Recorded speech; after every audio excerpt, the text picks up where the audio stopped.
My name is Jade Thorne. I'm an advanced clinical practitioner in physical health. My name is Michael Youssef. I'm a consultant liaison psychiatrist and clinical lead for liaison psychiatry services, and I'm clinical supervisor for the advanced clinical practitioner in our team. Hello, my name is Gillian Kelly. I'm the Deputy Chief Nurse here at West London NHS Trust and the Joint Lead for Advanced Clinical Practice. I'm Nina Singh, Chief People Officer. Why am I at West London NHS Trust? Because this trust embraces its values fully. Values of togetherness, values of responsibility, values of excellence and values of care. I'm Louisa Ellis. I'm an AHP Education Lead for the Trust. The NHS long-term plan highlights that advanced clinical practice is central to transforming service delivery to better meet the healthcare needs of our local population. Hello, my name is Suzanne Morton. I'm the Local Services Deputy Director of Nursing and I'm jointly leading on the Advanced Clinical Practitioner Programme at West London Trust. My name is Sean Hare. I'm a Service Manager working in Liaison Psychiatry Services in West London NHS Trust. My name is Zara Ahmadinejad. I am a Band 7 Advanced Physiotherapist. I decided to take this course because I wanted to develop the high quality of knowledge, skills and the behaviour which is essential as an autonomous practitioner. My name is Fiona Mulcahy and I'm an advanced clinical practitioner with the Hounslow Liaison Psychiatry team.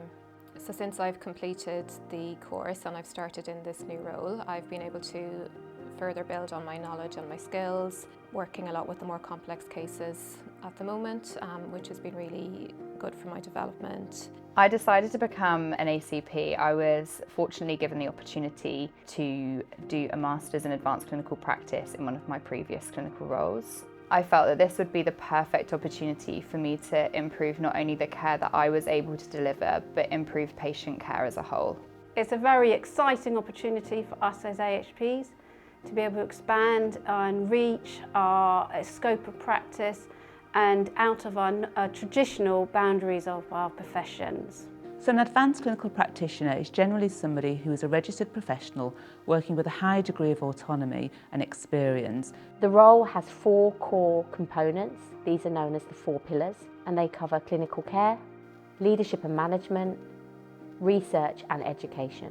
One of the positive impacts for liaison psychiatry services with the development of the advanced clinical practitioner post and establishing it in our services has been the clear signal that that's provided to the wider workforce, both nursing and allied health professionals. So the benefit for staff is that it gives them an opportunity to develop their careers through a different pathway. Traditionally, when people start to develop their careers, they end up taking an operational route in order to advance and climb up the ladder. We want to develop advanced practice roles in nursing, in pharmacy and with the AHP professions.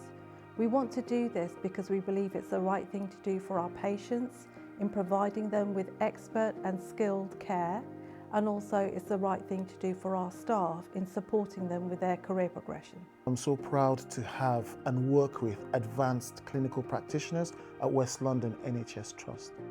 They bring so much to the table. They bring so much to the work they do with multidisciplinary teams at West London in providing the best care for our patients in our communities. So the reason I wanted to become a clinical supervisor for our ACP is because when we really pushed and advocated for the creation of this role in liaison psychiatry, we really wanted to build a new way of developing clinical expertise in our team. So I felt with my consultant and clinical lead hat on, I had a real stake in the development of this role for the service. So I really wanted to be able to contribute to nurturing our ACP and developing that role in the long term for our team.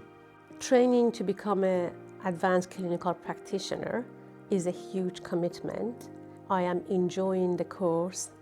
I am managing to study the 15 hours a week and I am learning a lot. One of the reasons I decided to do the course was because I wanted to enhance my clinical skills and knowledge. And while you can get a lot of experience in the clinical area, it's also good to be able to do it in an area outside of it, particularly when you're studying, because you're getting the evidence behind your practice. The training and studying for the ACP Masters is certainly not for the faint-hearted. I personally found it at times incredibly challenging. But one thing I always told myself was that if it was easy, then everyone would do it. And that was kind of my motto through the 3 years. The main aim of the steering group is to ensure that everybody in the organisation has a good understanding of the role and all the tools that they need to implement this in practice. Since we began implementing advanced clinical practice at the Trust, I have been really inspired by both the services and individual ACPs and how that they've managed to carve out this role and establish it in new and creative ways. Traditionally, before the ACP role was created, most nurses went into liaison psychiatry at band 6, band 7, and then the next stage was into a more managerial position.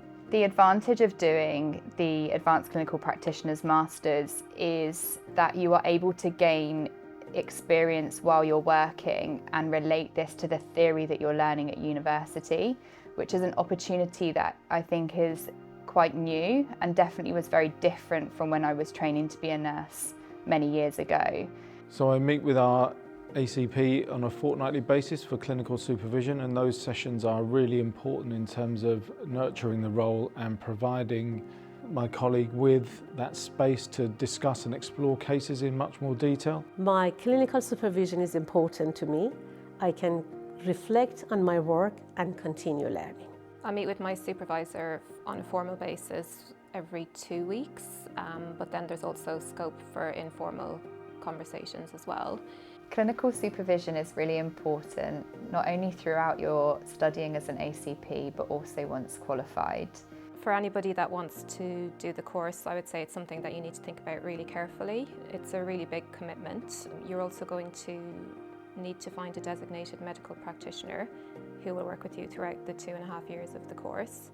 It's really important to speak openly with your supervisor, discussing any challenges you have, particularly whilst you're studying, when workload can get really high, and balancing between work, life and studying. Enjoy learning new things. Use all of the experiences and situations that you have gained over your career, and embrace the challenge and the change and the enhancement that you can bring not only to your own personal development, but to the patient care that you're about to deliver. I would strongly urge my consultant colleagues to consider becoming clinical supervisors for ACPs in their team. It provides a new way of contributing to the training and supervision of senior clinicians in their team, and it also provides something different to the usual clinical supervision that we get involved with our junior doctors. If you're keen to work autonomously at advanced level, then this course is for you. It's been really transformative to see the difference it's made not only to individual patients, but also to the workforce. And I'm confident that through this role we can make a real difference in enhancing patient care.